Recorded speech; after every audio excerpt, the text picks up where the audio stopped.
흔히들 우리 인생은 마라톤이다 이렇게들 이야기를 많이 합니다. 길게 보고 꾸준히 가야지 짧게 그냥 1등이지 않고 꼴찌로 달린다라고 해서 그냥 금방 그 자리에서 좌절하던가 또 포기해버리면 남은 앞으로의 많은 인생의 시간이 아까운 것이죠. 혹은 잠깐 1등으로 달린다고 방심했다가는 금세 뒤처질 수가 있는 것입니다. 금방 영상에서 보았던 것처럼 심지어 바로 결승선을 눈앞에 두고 걷지를 못하는 거죠. 일어나지를 못하는 거죠. 그럴 수도 있죠. 그러면 1등으로 그 앞에까지 왔지만 결국은 그 사람은 꼴찌가 될 수도 있는 것입니다. 언제나 한결같은 모습으로 끝까지 완주하는 인생, 어쩌면 그것이 우리가 1등 인생이지 않을까 그렇게 생각되었습니다. 그러기 위해서는 긴 호흡이 필요하다라는 것입니다.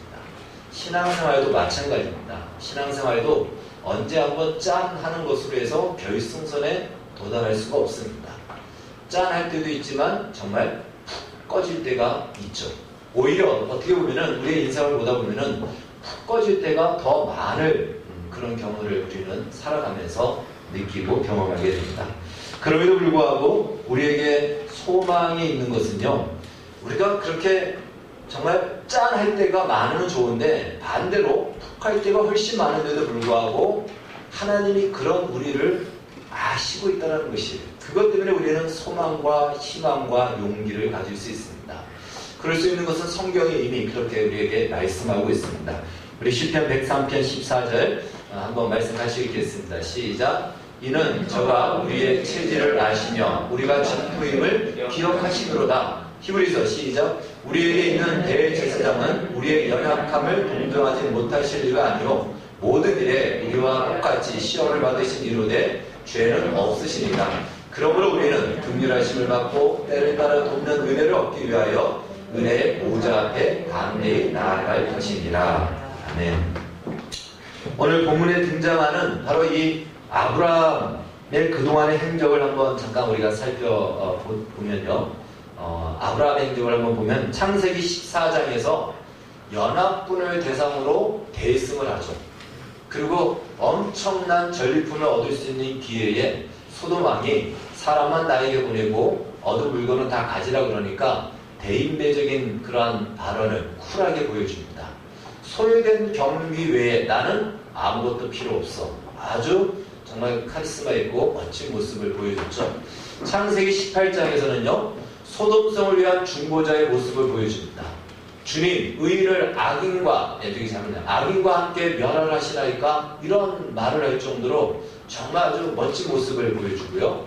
창세기 19장에서는 하나님이 아브라함을 생각하사 롯을 그 엎으시는 중에서 내보내셨더라.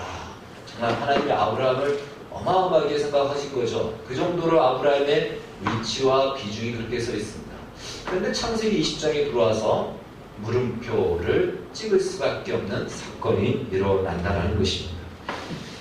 20장에 들어서 오늘 우리가 읽은 말씀 내용과 본문 전체를 보면 정말 아브라함의 못난 모습, 실망하기 짝이 없는 그 모습을 우리는 만나게 된다는 것입니다. 그동안 어쩌면 19장까지 아브라함은 1등으로 달려왔는지 모르겠습니다. 1등으로 달려왔는데 20장에서 그냥 중간에 그냥 넘어진 거예요. 마라톤 선수처럼 달려가다가 잘 달려오다가 그냥 넘어진 것입니다. 그동안 1등으로 달려왔던 것들이 다 무의로 돌아가고 물거품이 될 상황입니다. 그런 상황 속에 어떻게 아브라함이 다시 일어나서 달려갈 수 있었을까? 오늘 본문을 통해서 우리가 살펴보도록 하겠습니다. 오늘 20장 1절을 보면요. 아브라함이 그랄이라는 곳으로 내려갑니다. 그랄은 가나안 땅 남쪽 지경인데 바로 애굽을 넘어가지 않는 그 직전입니다. 그러니까 일전에 애굽까지 내려갔다가 한번 큰 사건이 있었던 걸 기억하죠. 그러니까 애굽까지는 내려가지 않습니다. 그러나 그 근방까지 내려가는 거예요. 그리고 이 그랄이라는 지역은 블레셋 사람들의 지역인 것입니다. 그러니까 사실은 거기까지 가지 말아야 되는 것이었죠. 어떤 이유로 갔는지 흉년 때문에 갔는지 모르지만 그 낯선 곳에 그리고 이방 땅에 갈 곳이 아니었습니다. 하나님이 주신 가나안 땅하고는 다른 곳이죠. 바로 그 땅에서 그 그랄이라고까지 내려가서 거의 남방 지역까지, 남쪽 지역까지 내려가다 보니까 낯선 땅에 오게 되는 거죠. 낯선 땅에 오자 아브라함이 어떤 마음이 드냐면 두려운 마음이 듭니다. 혹시 이 지역 사람들이 내 아내 사라를 빼앗기 위해서 나를 혹시 죽이고 빼앗아 가지 않을까? 이러한 옛날의 공포스러운 그 기억이 다시 떠오르기 시작하는 겁니다. 그 두려움이 엄습하죠. 그러니까 어떡하죠? 사라하고 또 이야기합니다. 당신은 나의 누이라고 하고 나는 당신의 오빠라고 하라. 그래야 사람들이 우리를 살려준다. 이 둘 다 또 그렇게 합의를 합니다. 예, 이 부창무수죠. 예, 그러니까 남편의 그 아내죠. 그렇게 해서 이 아내를 누군가가 데려가도 그냥 받아들이겠다는 거예요. 그런데 아니나 다를까 아브라함의 예상대로 그 땅의 왕인 아비멜렉이 이 사라에 대해서 자기 동생이라고 하니까 아브라함이 아내 삼겠다고 데려갑니다. 이런 일이 또 일어난 것이죠. 우리가 이것은 한번 경험한 적이 있습니다. 조금 에어컨을 좀 틀어주십시오. 조금 더 느낌이 있으니까 앞에만 조금 켜주시거나 앞에만 좀 높여주십시오. 뒤에는 좀 검고. 자, 여러분 성경 기록 역사 이후에 가장 건강 미인을 꼽으라면 사라라고 꼽을 수 있습니다. 이때 사라의 나이가 몇 살이냐면 89세 혹은 90세입니다. 90세 할머니예요. 근데 그 90세 할머니 된 아내를 빼앗길까봐 아브라함이 두려워한다? 상식적으로 이해가 되지 않습니다. 여러분, 그런 마음이, 이거 별로 생각하지 않는 것 같아요. 제가 신학교 때요, 요 성경 공부 배우면서 이걸 교수님한테 질문을 했어요. 그러니까 교수님도 당황하더라고요. 그것까지는 생각을 안 한 거예요. 그런데 이런 고민이 있죠. 그래서 그런 고민 있는 사람이 신학교를 가야 되는 겁니다. 제가 생각하기에는요, 이 말씀이 창세기 18장 이후 19장, 20장이잖아요. 그러니까 18장 사건이 있고 난 뒤에 일어난 일입니다. 그러니까 하나님이 아브라함을 찾아와서 내년 이맘때에 아들을 낳을 것이다 라고 말씀하셨어요. 그러니까 아들을 낳으려면 최소한 10개월은 임신해야 되잖아요. 그러니까 내년 이맘때라면 곧 임신을 해야 되는 상황입니다. 그러니까 이때가 임신을 한 상태나 혹은 임신하기 직전입니다. 여자들이 가장 아름다울 때가, 예쁠 때가, 어떤 매력이 있을 때가 언제냐면 가임기의 상태입니다. 남자들이 참 여자들에 대해서 성적인 매력을 느낄 때가 아기를 가질 수 있는 나이에 돼요. 가장 건강한 호르몬과 생기가 넘칠 때가 바로 아기를 가지게 됩니다. 그러니까 사라는 나이는 90세지만 하나님의 말씀대로 임신할 수 있는 신체적인 변화를 가지게 된 거죠. 그러다 보니까 그러한 호르몬이나 그러한 생기가 그 몸에서 뿜어져 나왔고, 우리가 창세기 12장에서 이미 경험했듯이 좀 더 젊었을 때 애굽으로 내려갔을 때 애굽의 바로가 사라를 탐했죠. 그 정도로 기본적인 미모는 있는 거예요. 사라가 거기에다가 생기가 넘치니까 굉장한 동안으로 보였겠죠. 그래서 이 아비멜렉이 사라를 아내로 삼고자 했던 이런 마음이 들었다. 가장 합리적인 추론이지 않을까요? 저는 그렇게 생각을 합니다. 여하튼 사라는 90세임에도 불구하고 남자의 계시를 받았던, 아마 이 기록은 기네스북에 아마 실릴 기록이지 않나, 그렇게 생각이 됩니다. 90세까지 사는 것도 어렵지만 우리 90세에 누군가 나를 정말 좋아서 결혼하겠다고 하는 사람이 있다면 정말 그것은 얼마나 큰 영광이겠습니까? 그만큼 내가 그의 건강을 지키고 있다는 것이죠.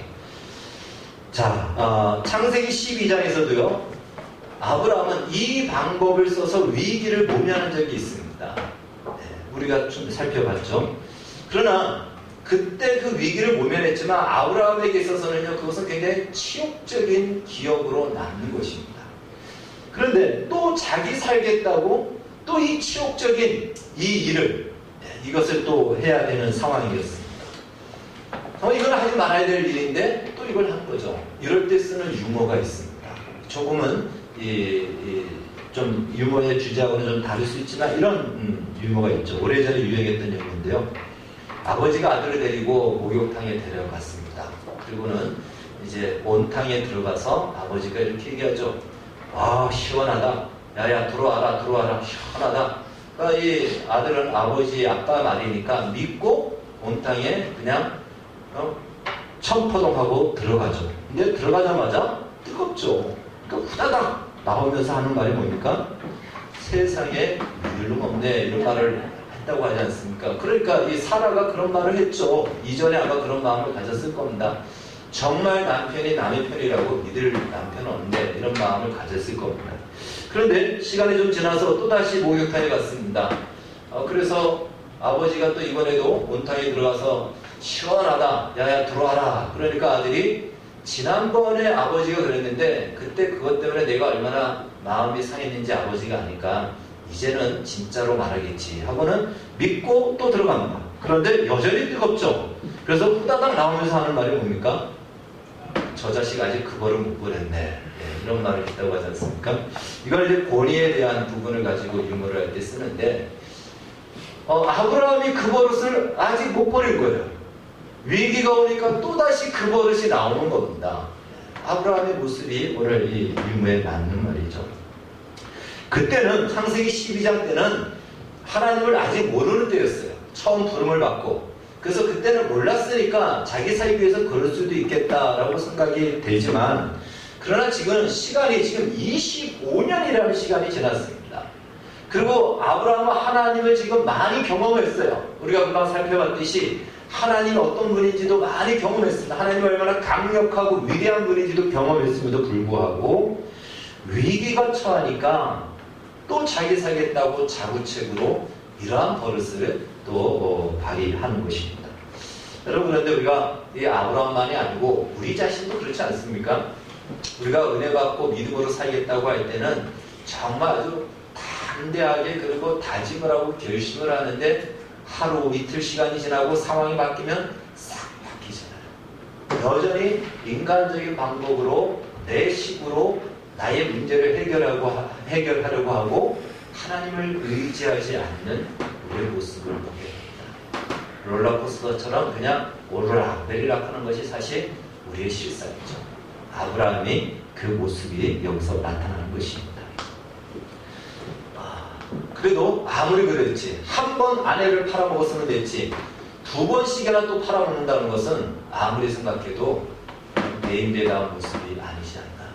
그래서 오늘 창세기 20장에 나오는 모습의 아브라함은요, 그 아브라함보다 우리 교회 이창훈 집사님이 10배는 훨씬 많습니다. 여러분 그렇게 생각하지 않습니까? 네. 아브라함이 못난 모습, 그것을 우리는 다시 한번 여기서 확인하게 됩니다. 자, 그런데 우리가 놀라운 것은 이전에도 그렇고요, 오늘 성경에서도 그렇고 하나님은 이러한 자기 살겠다고 아내를 팔아먹는 이 아브라함에 대해서 한 말씀도 하지 않아요. 야단을 치지 않습니다. 창세기 12장 때도 그렇고 창세기 20장 때도 하나님은 너 어떻게 그럴 수 있느냐, 화려치 않아, 그렇게 꾸중하고 책망하지 않는다는 것입니다. 오히려 아비멜렉에 나타나서요, 그 아비멜렉을 협박합니다. 너 이 여자 취하면 너 죽을 거야. 3절 말씀 그렇죠. 아비멜렉 입장에서는 얼마나 억울합니까? 아니 내가 일부러 그런 것도 아니고 분명히 자기도 오빠라고 그랬고 이 여자도 자기도 너희 동생이라고 얘기해서 나는 순전한 마음으로 데려온 건데 억울합니다. 하나님 이렇게 이야기하죠. 그러니까 하나님이 아비멜렉에게 너의 그 진심을 알고 그래서 동침을 막은 것이다. 그러니 이 아내 이 사라를 빨리 돌려보내라 라고 이야기하면서 놀라운 말씀을 하십니다. 아브라함은 선지자이며 그가 너를 위하여 기도할 때 너의 집안에 출산하지 못하는 네 집안의 여자들이 출산할 것이다 라는 이러한 놀라운 말씀을 하시는 것을 보게 됩니다. 그리고 돌아갈 때에 이 아비멜렉이 은 1000개를 이 사라에게 손에 쥐어줍니다. 그리고는 아브라함을 만나서 이렇게 이야기하죠. 9절 10절 말씀, 우리 9절 10절 말씀 한번 읽겠습니다. 9절 10절 시작. 아비멜렉이 아브라함을 불러서 그에게 이르되 내가 어찌하여 우리에게 이렇게 하느냐? 내가 무슨 죄를 내게 범하였기에 내가 나와 내 나라가 큰 죄에 빠질 뻔하게 하였느냐? 내가 합당하지 아니한 일을 내게 행하였도다 하고 아비멜렉이 또 아브라함에 이르되 내가 무슨 뜻으로 이렇게 하였느냐? 라고 따지고 묻는 것이죠. 한마디로 너 때문에 내가 죽을 뻔했다. 도대체 무슨 생각을 가지고 이렇게 거짓말을 해서 사람을 곤란하게 만들었느냐라고 묻는 것입니다. 그러자 아브라함이 11절에서 13절까지 사실들을 얘기하죠. 사실 이 땅은 하나님을 아는 사람도 없다 보니까 나의 아내를 빼앗아 가기 위해서 혹시 나를 죽일까봐 내가 두려워서 이렇게 했다라고 이렇게 이야기를 합니다. 그러자 아비멜렉이 다시는 그렇게 하지 마라 라는 어떤 책망을 하고 이 땅이 넓으니까 당신이 원하는 어디든지 머물러서 살아라 하고 땅까지 내어줍니다. 여러분, 지난번과 같이 그때도 아내를 팔았는데 애굽의 바로가 금은보화를 줬잖아요. 이번에도 은 1000개를 주고 또한 마음대로 땅을 가지라라고, 땅을 사용하라라고 이렇게 하는 것입니다. 어떻게 아브라함이 파렴치 않은 행동을 했는데 하나님은 이렇게 놀라운 것으로 응답하셨을까? 여러분, 이걸 보면서 혹시 아브라함이 이런 생각을 했을까요? 이거 되는 장사네, 이런 마음 가졌을까요? 네. 그런 마음 갖지 않았겠죠. 그러면 정신없는 거죠. 하나님의 이 시간을 통해, 이 사건을 통해서요, 한 번도 아브라함에게 이것을 문제 삼지 않고 이후에도 이것을 가지고 언급하지 않습니다. 그게 놀라운 것이죠. 그렇다고 해서 괜찮다는 것이 아닙니다. 그걸 그렇게 받아들이면 안 되겠죠. 하나님께서 이 사건을 통해서 아브라함에게 가르쳐 주신 것이 있습니다. 몇 가지를 가르쳐 주는데 첫 번째는요, 한번 같이 한번 읽겠습니다. 첫 번째 무엇일까요? 아브라함은 비로소 진짜 자신의 실상을 보게 된다는 것입니다. 그래서 처음이니까 누구나 범할 수 있는 실수라고 치부할 수 있습니다. 그러나 수십 년의 시간이 지났고 하나님이 어떤 분인지도 알았습니다. 그리고 아브라함은 그렇게 가난하지 않습니다. 지금은 상당히 부도 축적하고 있습니다. 그런데 그럼에도 불구하고 또다시 위기가 오니까 아내를 팔고 자구책으로 자신을 보호하려고 하는 자신의 모습을 보게 되는 거죠.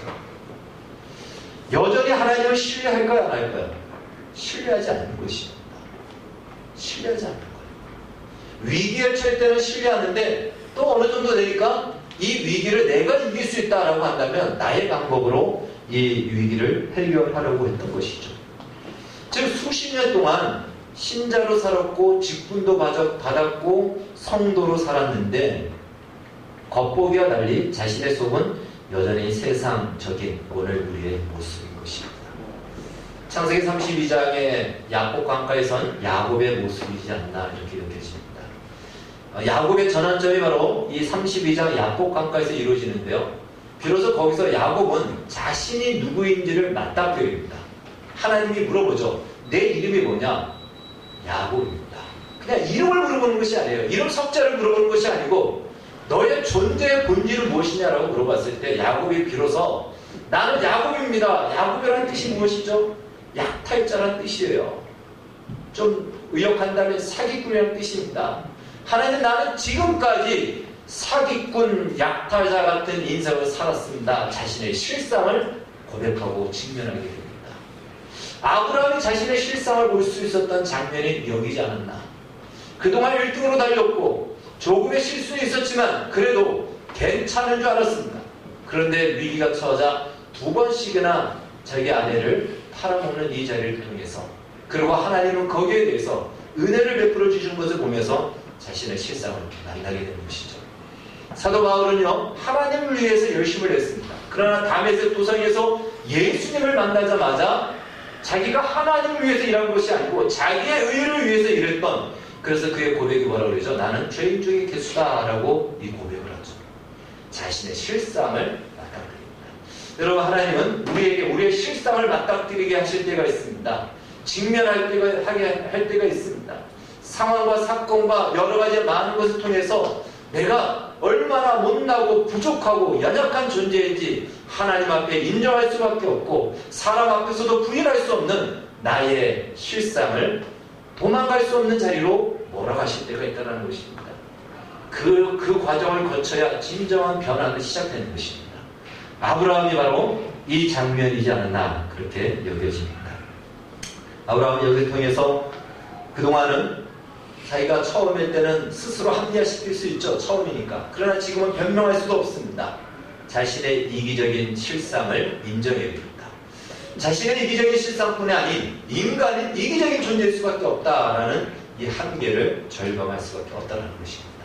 두 번째 아브라함이 하나님이 가르쳐 주시는 아브라함이 깨달아야 될 것이 있습니다. 두 번째 같이 읽겠습니다. 시작. 그럼에도 불구하고 하나님은 여전히 그 약속을 지키신다. 바로 그것입니다. 여러분 창세기 18장에서 말씀하신 대로 하나님은 너와 사라를 통해서 아들이 나올 것이다. 아들이 날 태어날 것이다. 라고 하셨습니다. 그렇기 때문에 사라가 다른 남자와 동침을 하면 이게 누구 남자, 누구 아기인지를 모릅니다. 혹은 쌍둥이가 생길 수도 있어요. 얼마 전에도 그런 적이 있습니다. 쌍둥이가 나왔는데 아버지가 둘입니다. 같은 비슷한 시간대에 두 남자하고 관계를 맺어서 쌍둥이가 만들어진 거예요. 그럴 수가 있는 거예요. 그래서는 안 되는 것이죠. 하나님의 약속을, 언약을 이루기 위해서는. 그래서 하나님이 막아내신 것입니다.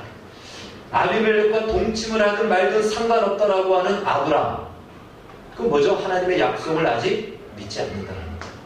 사라를 통해서 아이가 나올 것이다. 믿지 않는다는 것입니다. 하나님은 그래서는 안 되기 때문에 막아선 것이죠. 왜? 아브라함과 맺은 언약을 지키시기 위해서. 그 언약을 이루시기 위해서 막아선 것입니다. 그래서 결과적으로 이런 말이 떠오르더라고요. 이 설교를 준비하면서. 우리가 이런 말 많이 쓰지 않습니까? 죄주는 곰이 누르고 돈은 된놈이 받는다라는 말처럼 하나님은 부랴부랴 애써 막으시고 돈은 아브라함이 챙기는 거예요. 이런 결과가 되어버린 것입니다. 이를 통해서 아브라함이 깨닫는 것이 무엇이죠? 하나님의 진실하심과 하나님의 신실하심을 비로소 배우게 되는 것입니다. 하나님은 정말 그 언약을 충성스럽게 지키시는구나. 그걸 하나님은 반드시 이루시는구나. 이걸 발견하게 됩니다. 뿐만 아니라 세 번째, 아브라함이 알게 된 것 같이 한번 읽겠습니다. 시작. 하나님은 우리의 악을 악으로 갚지 않으시며 도리어 그 악을 선으로 바꾸어 주신다라는 것입니다. 지난번에는 어쩌다가 그렇게 된 줄 알았어요. 그때는 하나님이 처음이니까 봐준 줄 알았습니다. 그런데 이번에도 자신은 정말 씻지 못할 죄악을 행했습니다. 그런데도 하나님은 이 죄악을 선으로 바꾸어 주십니다. 이 죄악을 놀라운 선으로 하나님이 바꾸어 주십니다. 그것을 오늘 말씀하는 것이죠.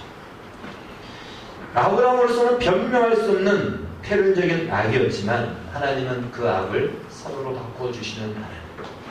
창세기 50장 20절에서 요셉이 이런 말을 합니다. 당신들은 나를 해하려 하였으나 하나님은 그것을 선으로 바꾸사 오늘과 같이 많은 백성의 생명을 구원하게 하시려 하셨나니. 바로 이 경험을 통해 아브라함은 비로소 하나님이 어떤 하나님인지를 알게 됩니다. 그동안 아브라함이 경험한 하나님은요, 어떤 하나님입니까? 창세기 19장에서 하나님은 세상을 심판하시는 하나님, 죄악을 심판하시는 하나님이라는 것을 이 아브라함은 배우게 됐습니다. 그런데 오늘 창세기 20장에서 그가 배우게 된 것은 무엇일까요? 그 이전에도 하나님은 세상이 권력자보다도 강한 하나님이라는 것을 깨닫고 배우게 됐죠. 그러나 오늘 20장에서 이 말씀을 통해서 배울 수 있는 것은요, 하나님은 그 언약을 지키시기 위해서 그의 성실하심을 우리의 죄악과 아브라함의 실수와 넘어짐에도 불구하고 실패함에도 불구하고 취소하지 않고 멈추지 않고 반드시 그 언약을 이루시기 위해서 그 실수와 실패를 오히려 선으로 바꾸어 언약을 이루시는 하나님이라는 하나님의 신실함, 그 언약을 이루시기 위해서 그 성실함이 멈추지 않는 이것이 히브리어 단어로 헤세드입니다. 하나님의 헤세드를 여기서 아브라함은 만나게 된 것입니다. 하나님은 언약의 성실하시구나. 그 성실하심이 끝이 없으시구나. 하나님의 헤세드를 비로소 여기서 만나게 됩니다. 얼마나 하나님이 그 언약을 성실하게 지키시는가 하면요, 이렇게 아브라함이 필연적인 악을 저질렀음에도 불구하고 뭐라고 얘기합니까? 아비멜렉에게 아브라함은 선지자다. 선지자다. 그 직분을 여전히 인정하십니다. 그가 너를 위해 중보기도 하면 내가 그때서야 너의 집안의 출산을 이루어지게 할 것이다. 지금 출산하지 못하는 그것을 내가 고쳐줄 것이다. 아브라함의 중보 기도를 듣고 하나님이 행하시겠다라는 그 중보자의 자리를 여전히 인정하신다는 것이에요. 여러분, 우리 같았으면 어떻을까요? 그런 악을 저질렀으면 당장 손 들고 저 뒤에 가서 손 들고 서 있어 라고 그 지위와 그 직분을 다 박탈시키지 않겠습니까? 하나님은 여전히 아브라함의 실수에도 불구하고 하나님은 그를 여전한 모습으로 바라보고 있는다는 것입니다. 물론 아브라함은요, 하나님으로부터는 어떤 책망과 꾸중을 받지 않았지만 대신 아비멜렉으로부터 정말 씻을 수 없는 수치스러운 말을 듣게 된 것이죠. 오늘 이 아브라함의 이 아비멜렉의 말을 오늘식으로 이야기한다면 이렇게 얘기할 수 있습니다. 당신 아무리 살고 싶어도 어떻게 아내를 동생이라 속이고 아내를 팔아버릴 수 있어? 당신 제 정신이야? 진짜 남편 맞아? 그러고도 남편 노릇한단 말이야? 그걸 오늘날로 얘기하면 뭐라 그러죠? 당신 그러고도 예수 믿는 사람이라고 말해? 우리가 많이 듣는 얘기 아닙니까? 이런 수치스러운 이야기를 듣게 되죠. 씻을 수 없는 상처가 되는 거죠. 부끄러움이 되죠. 그러나 하나님은 아브라함에게 아무런 말씀을 하지 않고 묵묵히 그 언약을 이루어 가십니다. 이 말씀을 보면서 우리 자신도 한번 보게 됩니다. 우리 자신을 내가 봐도 벌써 포기할 인생이죠. 내가 얼마나 수없이 하나님 앞에 약속을 어기고 내 욕망을 따라가고 내 생각대로 살았습니까? 그런데도 하나님은 여전히 우리를 향한 계획을 놓지 않으시고 우리를 향해서 그 은혜 베푸신 것을 멈추지 않으시고 우리에게 주신 직분을 여전히 인정해 주시고 우리를 통해서 여전히 하나님은 그 위대한 하나님의 나라를 이루어 가시겠다고 하십니다. 오늘 아브라함에게도 그것을 말씀하신 겁니다. 그래서 저는 이 창세기 입장에서 성경이 더 자세히 기록하지 않지만 아브라함이 크게 변화가 일어난 큰 깨달음이 있고 아브라함에게 일어난 완전한 전환점의 사건이다 이렇게 여겨집니다. 그 깨달음이란 바로 이것이었을 겁니다. 하나님은 정말 크신 분이시구나. 크다는 것은요 그냥 규모적으로 크다 그 말이 아닙니다. 나의 실수와 실패에도 불구하고 그분이 가지신 계획과 뜻과 목적은 바뀌지 않는구나. 오히려 그 실수를 선으로 바꾸시면서까지 그 계획과 언약을 이루어 가시는 정말 놀라운 분이구나, 큰 분이구나 라고 생각을 하게 된다는 것입니다. 그렇다면 내가 아무리 내 생각대로 살려고 해도 하나님은 거기서 다시 그 악을 선으로 바꾸셔서 하나님의 뜻을 이루어간다면 이제부터 나는 어떻게 살아야 될까? 내 생각대로 살아야 될까? 그래봤자 또다시 하나님이 이리로 데려오겠지? 그러니 쓸데없이 고집 부릴 필요가 없겠구나. 인생을 낭비할 필요가 없겠구나. 하나님이 말씀하신 대로 순종하며 살아야 되겠다. 이 결단과 결심이 창세기 20장에서 있었다라고 저는 여겨집니다. 비로소 아브라함의 신앙의 철이 든 것이죠. 왜 그런가 하면 오늘 20장 이후로 보면요 아브라함이 치명적인 하나님의 약속을 어기고 불순종하고 또 실수하는 그런 일이 나오지 않습니다. 이제부터는요 우리가 소위 이야기하는 믿음의 조상 아브라함의 모습이 나오게 돼요. 그러나 그것이 그냥 이루어진 것이 아니죠. 이렇게 완전히 바닥까지 내려가서 자신의 그 처절함을 보고 그 가운데 하나님의 더 큰 은혜의 손길을 경험했을 때 아브라함이 변화된 거예요. 그래서 결정적인 실수를 이제 이후로는 하지 않는 것을 보게 됩니다.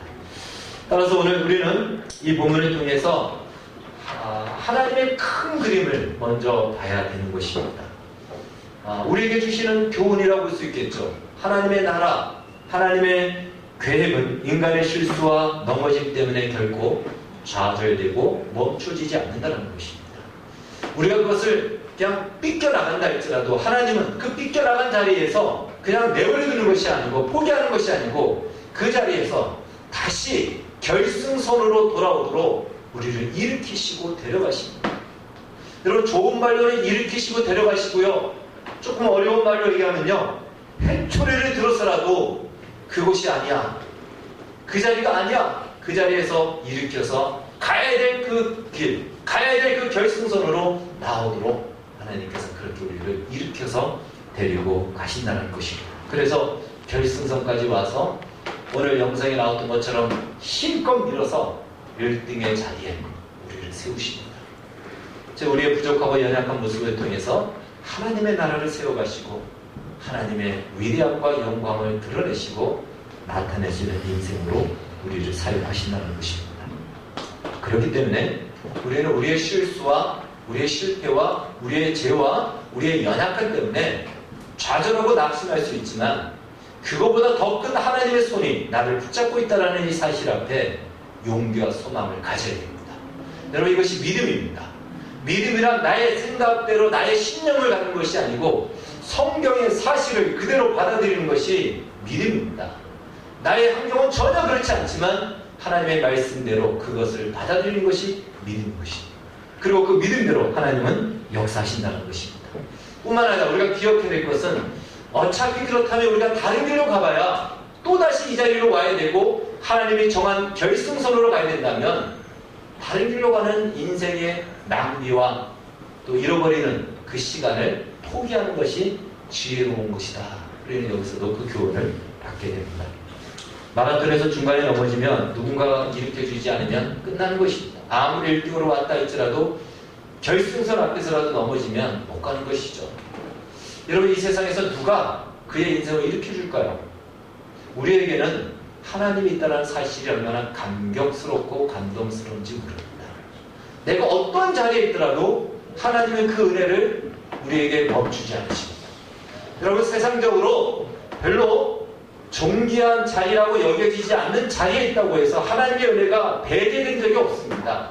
하나님의 은혜가 멈춰진 적이 없습니다. 그 자리에도 하나님은 같이 계십니다.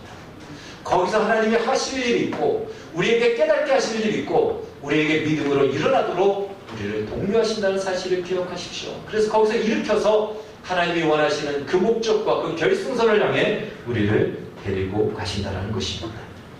아브라함의 반복된 실수와 실패에도 여전히 그에게 기회를 주시고 마침내 그를 밀어주셔서 믿음의 조상이라는 위대한 칭호를 주신 것처럼 하나님은 그렇게 우리를 인도하시고 우리가 무수히 넘어지는 그 실패에도 우리를 포기하지 않으신다라는 오늘의 본문이 우리에게 그것을 가르쳐 줍니다. 물론 우리의 현실이 녹록지 않습니다.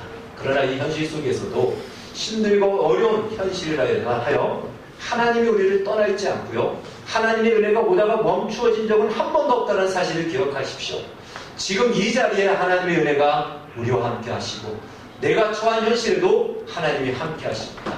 또 다른 하나님의 은혜를 별도의 은혜가 있다고 여기지 마십시오. 우리는 하나님의 은혜 속에 살아가고 있다는 기억을 꼭 하셔야 될 것입니다.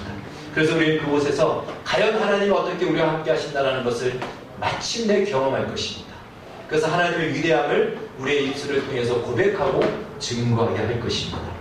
그렇기 때문에 어렵다고 믿음의 자리에서 떠나던가 원망하던가 불평하던가 거기서 낙심하고 또 절망하지 마십시오.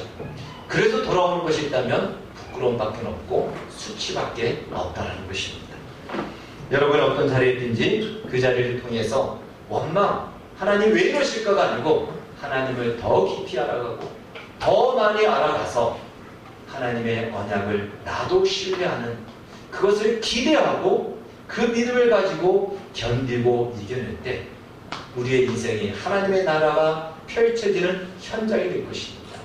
그 환희와 기쁨과 영광을 맛보게 될 것입니다. 그 소망과 믿음을 가지시고 하나님의 인자하심을 기대하는 우리 모두가 되어지기를 주의 이름으로 축원합니다. 기도하겠습니다. 하나님 아버지 감사합니다. 아브라함의 넘어짐에도 불구하고 하나님이 다시 일으키시고 믿음의 조상으로 그 자리에 세워주신 것을 우리가 보게 됩니다. 하나님, 우리가 넘어지는 자리, 우리의 현실이 녹록지 않은 현실을 할지라도 여전히 하나님은 이 자리에 오셔서 우리와 함께 하시고 우리에게 일으키시고 우리를 일으키시고 우리에게 소망을 주십니다. 이 믿음을 가지시고 갖고 하나님의 인자와 하나님의 신실하심과 진실하심을 믿고 일어날 수 있는 용기를 주시고 또 그렇게 살기를 다짐하는 믿음의 결단과 결심 있는 복된 우리가 되게 하여 주시옵소서. 예수님의 이름으로 기도하옵나이다. 아멘.